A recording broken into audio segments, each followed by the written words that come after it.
Hi, welcome to AZB academy. AZB അക്കാഡമിയുടെ പുതിയൊരു വീഡിയോയിലേക്ക് എല്ലാവർക്കും സ്വാഗതം.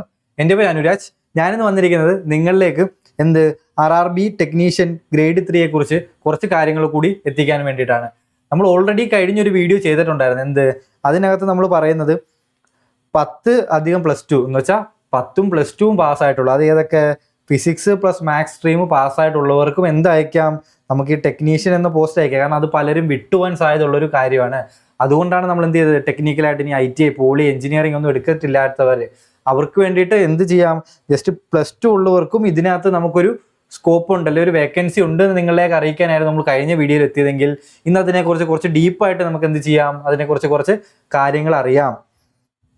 അപ്പോൾ നമുക്ക് വീഡിയോയിലേക്ക് തന്നെ പോവാം. എന്തൊക്കെയാണ് ഇപ്പം നിലവിൽ ഈ നോട്ടിഫിക്കേഷൻ അലൈവായിട്ട് കിടപ്പുണ്ട്, ഇവിടെ RRB സൈറ്റിൽ കിടപ്പുണ്ട്. അപ്പം നിങ്ങൾക്ക് എന്ത് ചെയ്യാം, ഇതിപ്പം വിളിച്ച് കിടപ്പുണ്ട്, നിങ്ങൾക്ക് അയക്കാം. ഇതിൻ്റെ ഡേറ്റും കാര്യങ്ങളൊക്കെയാണ്. ഇതൊക്കെ നമ്മൾ കഴിഞ്ഞ വീഡിയോയിൽ എക്സ്പ്ലെയിൻ ചെയ്തതായിരുന്നു. ജസ്റ്റ് നിങ്ങൾ ഒന്നുകൂടെ ഒന്ന് ഓർമ്മിപ്പിക്കാം. കാരണം കഴിഞ്ഞ വീഡിയോ കണ്ടിട്ടില്ലാത്തവർ ഇത് കാണുന്നുണ്ടെങ്കിൽ നിങ്ങൾക്ക് ആയിക്കോട്ടെ, ഇത് അപ്ലൈ ചെയ്യാനായിട്ട് നിങ്ങൾ വിട്ടുപോയിട്ടുണ്ടെങ്കിൽ നിങ്ങളത് ചെയ്യുക. കാരണം OBC കാർക്കൊക്കെ നോൺ ക്രീമിലർ എടുക്കേണ്ടി വരും. അപ്പം അതേപോലുള്ള കാര്യങ്ങൾ ചെയ്യാൻ കുറച്ച് ടൈം വേണ്ടി വരും. അതുപോലെ ലാസ്റ്റ് ഡേറ്റ് ആവും തോറും സൈറ്റ് ബിസി ആവും, നമുക്ക് ചെയ്യാൻ പറ്റാണ്ട് വരും. അപ്പോൾ എല്ലാവരും ഇത് മാക്സിമം അയക്കാനായിട്ട് ശ്രമിക്കുക. പേ സ്കെയിലെല്ലാം നമ്മൾ സംസാരിച്ചാണ്. ഇതിൻ്റെ വേക്കൻസിയുടെ കാര്യമാണ് നമ്മൾ പറയാൻ പോകുന്നത്. ഗ്രേഡ് 3 കുറിച്ചിട്ടായിരിക്കും കേട്ടോ. ഗ്രേഡ് 3 എത്ര 6234 വേക്കൻസി ഉണ്ട്. നിങ്ങൾ ഈ ഗ്രേഡ് 3 അയക്കാൻ ക്വാളിഫിക്കേഷൻ എന്താണ്, ITI ഉള്ളവർക്കെല്ലാം അയക്കാം. പലർക്കും പല സ്കീമുകളായിട്ട് ഇങ്ങനെയാണ്. ഇത്രയും ഡിഫറൻറ്റ് ആയിട്ടുള്ള ജോലികളിലേക്ക് വേക്കൻസികൾ വന്നിട്ടുണ്ട്. അതിൻ്റെ മെഡിക്കൽ കാര്യങ്ങളെല്ലാം പറയുന്നുണ്ട്. ITI പഠിച്ചവരാണെങ്കിലും +2 പഠിച്ചവരാണെങ്കിലും, +2 സയൻസ് പഠിച്ചവരാണെങ്കിലും നിങ്ങൾക്ക് ഇതിനകത്ത് അയക്കാൻ പറ്റും. +2 സയൻസ് പഠിച്ചവരാണെങ്കിൽ നിങ്ങൾക്ക് ഈ ഒരു പോസ്റ്റിലേക്ക് മാത്രമേ അയക്കാൻ പറ്റൂ, ബാക്കിയെല്ലാം നിങ്ങൾക്ക് അയക്കാൻ പറ്റും. വേറൊരു കാര്യം ഇതിനകത്ത് നമ്മൾ അറിഞ്ഞിരിക്കേണ്ടതെന്ന് വെച്ച് കഴിഞ്ഞാൽ, ഗ്രേഡ് 3യുടെ പ്രത്യേകത എന്ന് പറഞ്ഞു കഴിഞ്ഞാൽ 50 മാർക്കും കട്ട് ഓഫ് വന്നിട്ടുണ്ട്, 90 മാർക്കും കട്ട് ഓഫ് വന്നിട്ടുണ്ട്. ഇതിൽ ഓരോ പോസ്റ്റിനും സെപ്പറേറ്റ് കട്ട് ഓഫാണ് വരുന്നത്.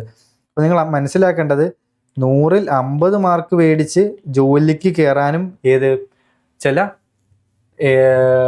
ടെക്നിക്കൽ പോസ്റ്റുകളിൽ, ITI വേണ്ടുന്ന ചില ടെക്നിക്കൽ പോസ്റ്റുകളിൽ കട്ട് ഓഫ് വളരെ കുറവായിരിക്കും. അതേപോലെ നമ്മൾ ഈ PCM വഴി +2 വഴി പോകുന്നതിൽ കട്ട് ഓഫ് കൂടുതലായിരിക്കും. അപ്പം നിങ്ങളുടെ ട്രേഡ് പോലെയൊക്കെ ഇരിക്കും കട്ട് ഓഫ്.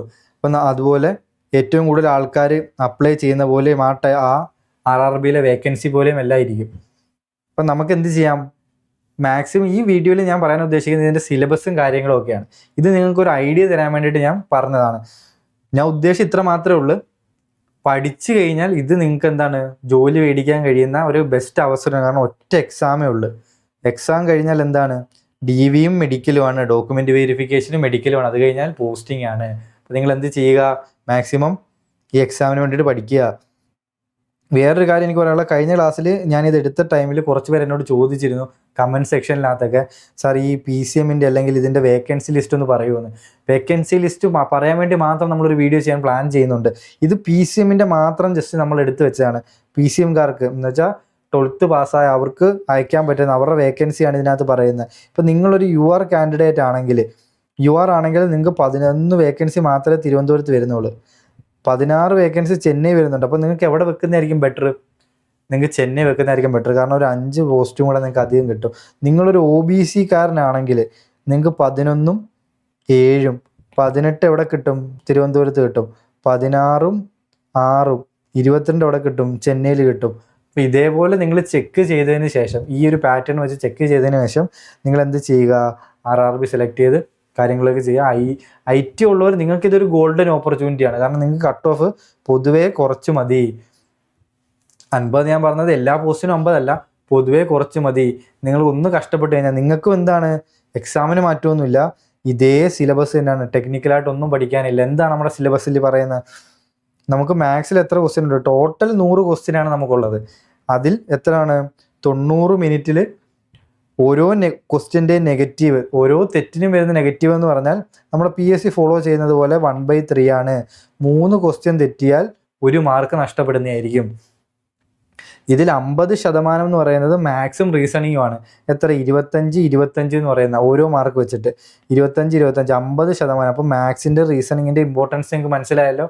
അതേപോലെ ജനറൽ സയൻസ് നോക്കി എത്ര? 40 ക്വസ്റ്റ്യൻ. അപ്പോൾ ജനറൽ സയൻസ് ആണ് എന്ത്? ഈ ഗ്രേഡ് 3 എന്ന് പറയുന്ന പോസ്റ്റിൻ്റെ താരം ഏതാണ്? ജനറൽ സയൻസ് ആണ്.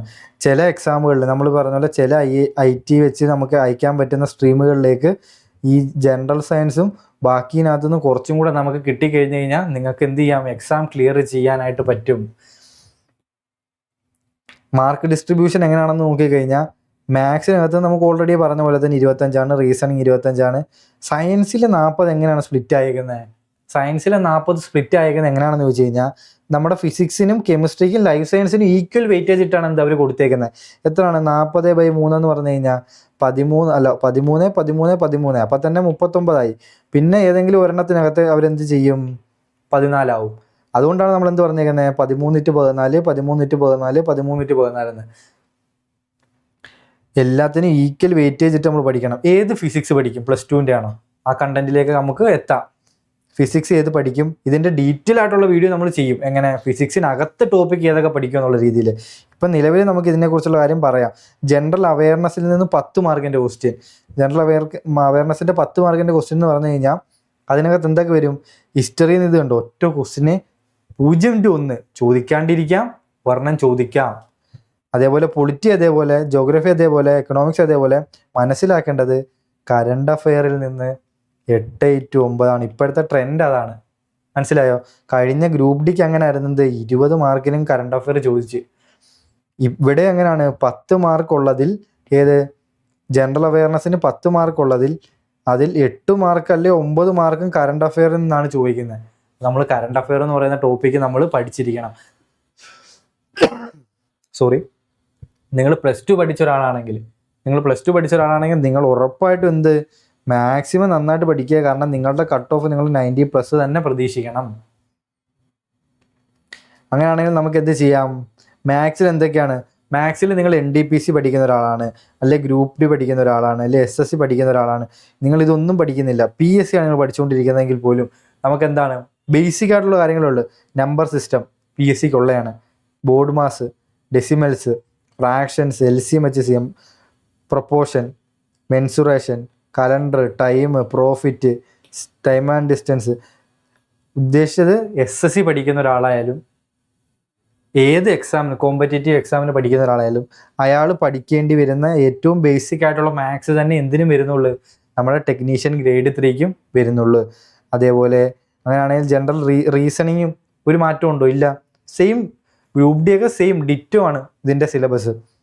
Analogy, alphabetical and number series, coding, decoding, mathematical operation, relationship, syllogism, jumbling, Venn diagram, classifications, directions, statement and arguments, assumptions, syllogism, ഇതേപോലത്തുള്ള എന്താണ് ഈ ടോപ്പിക്സാണ് നമുക്ക് ഇതിനകത്ത് വരുന്നത്. PSCക്ക് ഉണ്ട് ഇതേ ടോപ്പിക്കുകൾ തന്നെ. സയൻസ്, നമ്മുടെ ഇവനാണ് എന്ത്? കളിയിലെ താരം ആരാണ്? സയൻസാണ്. എത്ര? 40 മാർക്കിനുണ്ട്. സയൻസിനെ വിട്ടുപിടിക്കാൻ നമുക്ക് പറ്റത്തില്ല. വിട്ടുപിടിച്ചാൽ പരീക്ഷ പോയി. നമുക്കിതിനകത്ത് പഠിക്കേണ്ട എന്തോ ഒറ്റ ലൈനിൽ അവർ പഠിക്കേണ്ട സാധനം തീർത്ത്. ഒറ്റ ലൈനിൽ തീർത്തത്?